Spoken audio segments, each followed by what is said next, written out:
In the early 1980s, the most powerful economy on Earth was beginning to lose. American factories were closing. Japanese cars were taking over American highways. Sony televisions, Honda motorcycles, Toyota sedans, Panasonic stereos. For the first time since the Second World War, the products that defined American daily life were increasingly being built somewhere else. And the country building them was a small island in the Pacific that, 40 years earlier, had been a smoking ruin. By 1985, the panic in Washington had become hard to disguise. Japan was on track to overtake the United States as the world's largest economy within a generation, a possibility that, in living memory, would have seemed impossible. American magazines ran cover stories about it. Congress was openly debating trade bills that would have started a real economic war with Tokyo. Newspapers in New York and Chicago were running photographs of empty factories in Detroit and Pittsburgh next to photographs of new ones outside Osaka. The story was always the same. America was being eclipsed by a rival it had once defeated, and nobody in power seemed to know how to stop it. So how did America stop it? Not with tariffs, not with sanctions, not with a trade war. With a single meeting in a single hotel on a single afternoon in September of 1985. The finance ministers of 5 countries, the United States, Japan, West Germany, France, and Britain, walked into the Plaza Hotel in Midtown Manhattan and emerged 8 hours later, having signed a piece of paper whose contents the public would not understand for years. The agreement was called the Plaza Accord, and the question that nobody outside that room could answer at the time, the question that, even today, most people who lived through it have never had answered properly, was this: how does a single afternoon in a hotel destroy an economy? What was actually in that document? And why, almost 40 years later, has Japan still not recovered? This is Black Box Markets. Let's open the black box. The answer to all 3 questions starts in the same place. 1 year earlier, in the moment America's panic about Japan stopped being a magazine cover and started becoming a policy emergency. By 1984, the United States had a problem with money, specifically with the fact that its money had become too strong. In the first half of the 1980s, the US dollar had risen roughly 50% against the world's other major currencies. And while a strong dollar sounds like a good thing, a sign of power, a sign of confidence, for an American factory worker, it was a disaster. Why? Imagine you own a small workshop in Ohio that makes industrial parts. You sell some of them in America, but a lot of them overseas. When the dollar is strong, that means your parts cost foreign buyers more because they have to trade in more of their own money to get the dollars they need to pay you. So they stop buying from you, and they start buying from a Japanese workshop that sells the same parts for cheaper. Your factory shrinks. Your workers lose their jobs. Your town starts to hollow out. That is what was happening at a national scale to the entire American manufacturing belt. A new word started appearing in the newspapers to describe it: Rust Belt. Towns in Michigan, Pennsylvania, Ohio, Indiana, factories closing, workers laid off, while Japanese cars and Japanese electronics flooded into American showrooms cheaper than anything Detroit or Pittsburgh could produce. By the end of 1984, the U.S. trade deficit had reached a record $123 billion, and roughly a third of that gap, the largest share by any single trading partner, was with one country. And Congress was furious.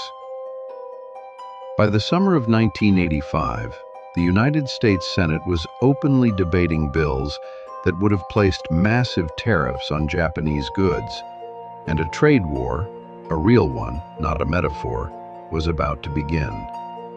American industry groups were lobbying for protection. Section 301 petitions, a kind of legal complaint that lets the U.S. government punish a foreign country for unfair trade, were being filed against Japanese semiconductor makers. Voluntary restraint agreements, informal deals where Japanese exporters agreed to limit how many cars they shipped to America, were already throttling Japanese car exports. Sitting in the middle of all of this was a man named James Baker, Ronald Reagan's new Treasury Secretary. And Baker, watching the tide rising in Congress, understood something that nobody else in Washington seemed to fully grasp yet. If the trade war broke out openly, the United States would lose its grip on something far more valuable than steel mills or car factories. It would lose the global financial system it had spent 4 decades building, a system that ran on the dollar, on free trade, on the idea that American leadership produced prosperity. A protectionist America would not be the same America that ran the world's money. Baker needed another way out, a way to give Congress what it wanted, a weaker dollar, a smaller trade deficit, jobs returning to the Rust Belt, without breaking the system he was supposed to be protecting. The way out, he found, was not a negotiation. It was a setup. Throughout the summer of 1985, Baker and his deputies, a Treasury aide named David Mulford and a senior official named Charles Dallara, began quietly contacting their counterparts in Tokyo, Bonn, Paris, and London. The conversations were not formal, they were not minuted, they produced no public statements. What they produced was the non-paper. The non-paper specified in writing exactly what the 5 countries would agree to do, and the specific numerical range by which each currency would be allowed to rise against the dollar, 10 to 12%. It was, in effect, the entire Plaza Accord, written, agreed, and locked in, weeks before any minister walked into any hotel. What happened on September 22nd was a public ceremony for a private deal that had already been finalized, and the most important part of that private deal, the part Baker needed most, was Japan's signature. Why did Japan sign? Why did a country that was on track to overtake the United States walk into a room and agree to damage its own economy? The answer is that by the summer of 1985, Japan had no good options left. Tokyo did not want a stronger yen. A stronger yen meant Japanese cars and Japanese electronics would cost more in America, which meant fewer sales, lower profits, and factory shutdowns at home. Japan's entire economic miracle had been built on selling things overseas, and a stronger currency would punch a hole directly in the engine of that miracle. But Japan also could not afford to be cut off from the American market entirely. If Congress passed its protectionist bills, the tariffs would not just hurt, they would be catastrophic. American consumers were the buyers Japanese factories depended on, and losing them was not survivable. So Baker's offer to Japan, communicated quietly in those summer meetings, was a choice between 2 costs. Accept a controlled currency revaluation now, on terms negotiated in private, or face uncontrolled tariffs later, written by an angry Congress with no interest in Japan's survival. Framed as cooperation, it was in fact an ultimatum, and Prime Minister Yasuhiro Nakasone, facing a U.S. Congress that was about to weaponize trade policy against him, made the only choice he could. He agreed to let the yen rise. By the time the cameras turned on at the Plaza Hotel on September 22nd, all that was left was the announcement, and and the announcement worked exactly as designed. The yen had been trading at around 240 per dollar on the Friday before the meeting. By the end of September, it had crashed through 216. By the end of 1985, it was approaching 200. By the summer of 1986, less than a year after the Plaza, the yen had risen to around 153 per dollar. That is nearly a 60% appreciation of the yen against the dollar in less than 12 months. In the world of currency markets, where movements of 2 or 3% in a year are considered significant, this was an earthquake. And for Japanese industry, it was a wrecking ball. By the spring of 1986, the Japanese economy was in trouble. Exports were collapsing. Factory output was falling. The newspapers in Tokyo had a word for it: Endaka Fukyo, the strong yen recession. Companies that had spent decades dominating world markets in cars, electronics, steel, and semiconductors were suddenly finding that their products cost 40, 50, 60% more in foreign markets than they had 18 months before. What does that actually mean for a real company? Imagine a Japanese car that sold in America for $10,000 in 1985. By 1986, to make the same yen profit on that car back home, the company would have to charge $15,000.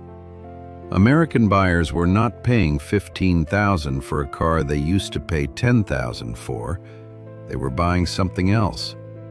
And the Japanese company was watching its sales evaporate in real time. Tokyo panicked.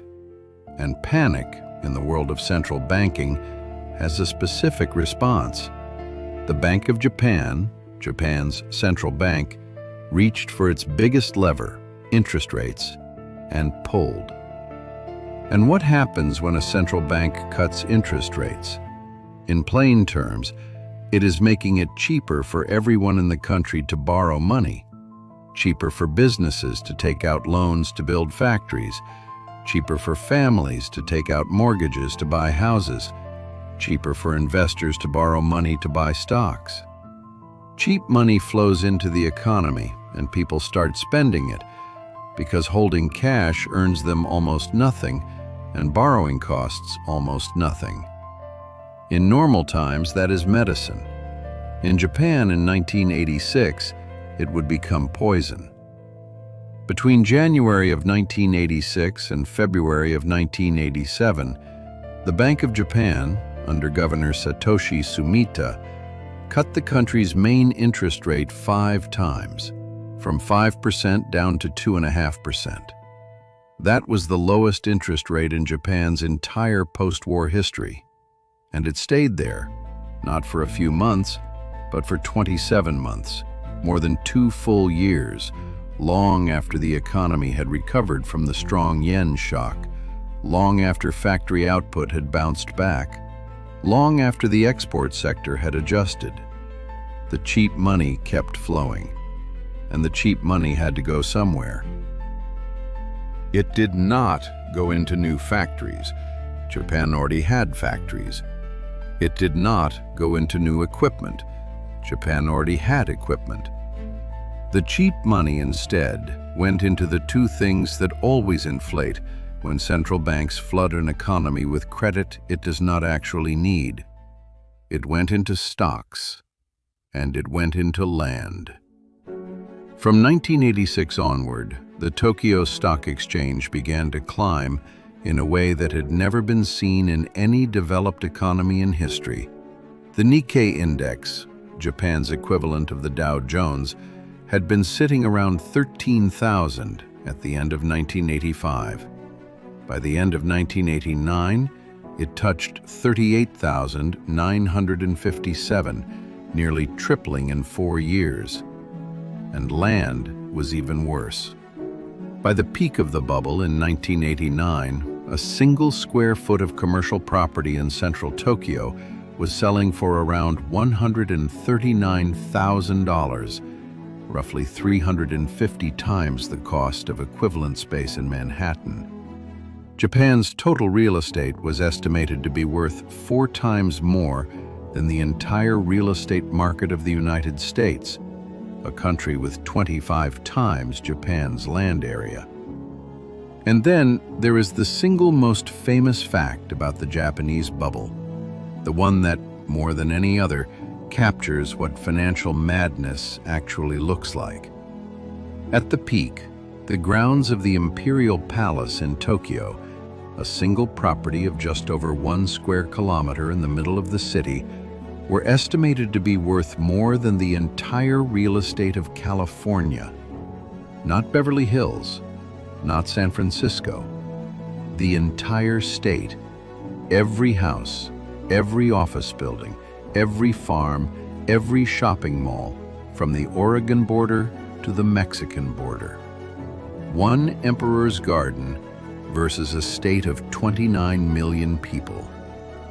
And the question every Japanese banker, every Japanese investor, every Japanese family taking out a mortgage to buy a 1-bedroom apartment in the suburbs of Tokyo for the price of a mansion was telling themselves was this: Japan has won. The American era is ending. Tokyo is now the financial capital of the world, and these prices reflect the reality of a country that has surpassed everyone else. That story was wrong. It was a side effect of the policy choice the Bank of Japan had made in response to the trap the United States had set at the plaza, and it was about to end. In May of 1989, with asset prices clearly out of control, the Bank of Japan finally began raising interest rates again, slowly at first, then faster. By the end of 1990, the rate had been hiked 5 times, all the way up to 6%. The bubble did not deflate gracefully. It detonated. The Nikkei, which had peaked at almost 39,000 at the end of 1989, lost more than half its value within 3 years. By the end of 1992, it was below 17,000. Urban land prices in Japan between 1991 and 2002 fell by more than 80%.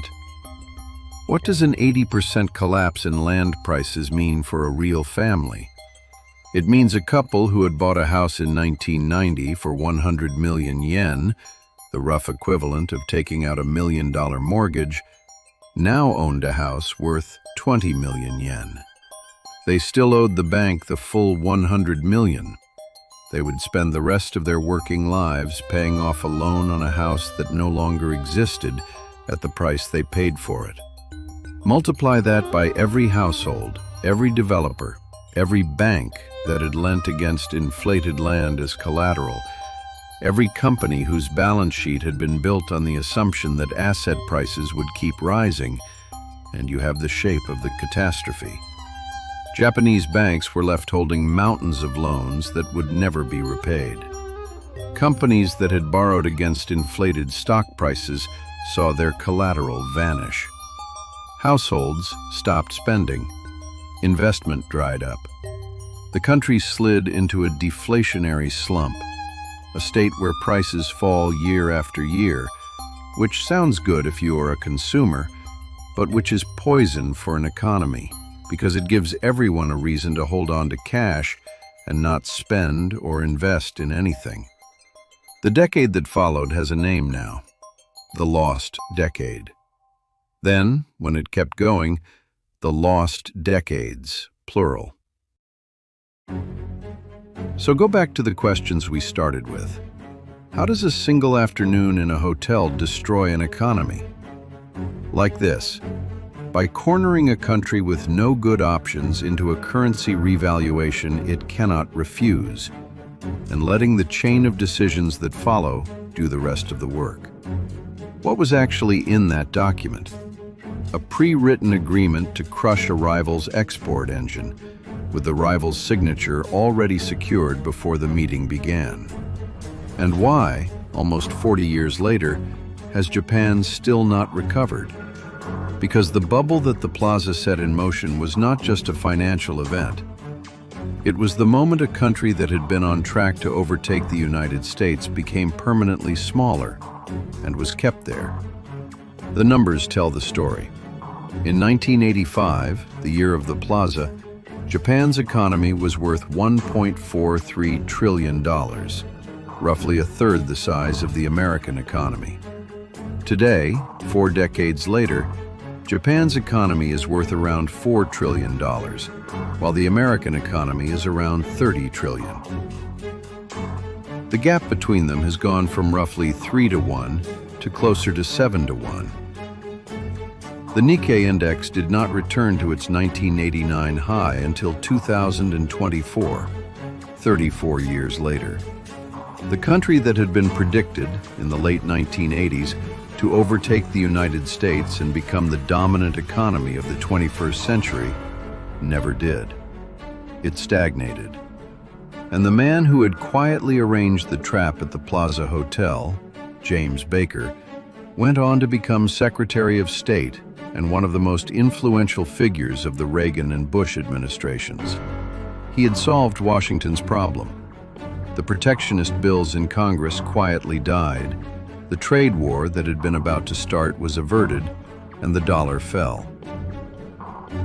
The Rust Belt did not come fully back, but the political fever broke, and American policymakers had found a way to discipline an economic rival without firing a shot, without raising a tariff, and without the public ever quite understanding what had been done. And the rival had paid for it. Not in the year of the meeting, not in the year after, but across 3 decades, in lost growth, lost jobs, lost confidence, and a financial system that has never been the same since. That is what the black box of 1985 contains. Not a multilateral cooperation moment between 5 allied countries, not an orderly correction of an overvalued currency, not a triumph of economic diplomacy. A pre-cooked agreement, negotiated in secret over the summer, presented to the world as a meeting in which an American Treasury Secretary cornered an economic rival into a currency revaluation it could not refuse, knowing that the rival's response would set off the largest financial bubble in modern history, and that when the bubble burst, the rival's threat to American economic supremacy would be neutralized for a generation. The Plaza Accord was not signed at the plaza. It was signed in the months before, in rooms that produced no minutes, between officials who left no fingerprints, in a document that, officially, had never existed. The meeting was the announcement. The deal was the trap. Subscribe if you want to keep opening them.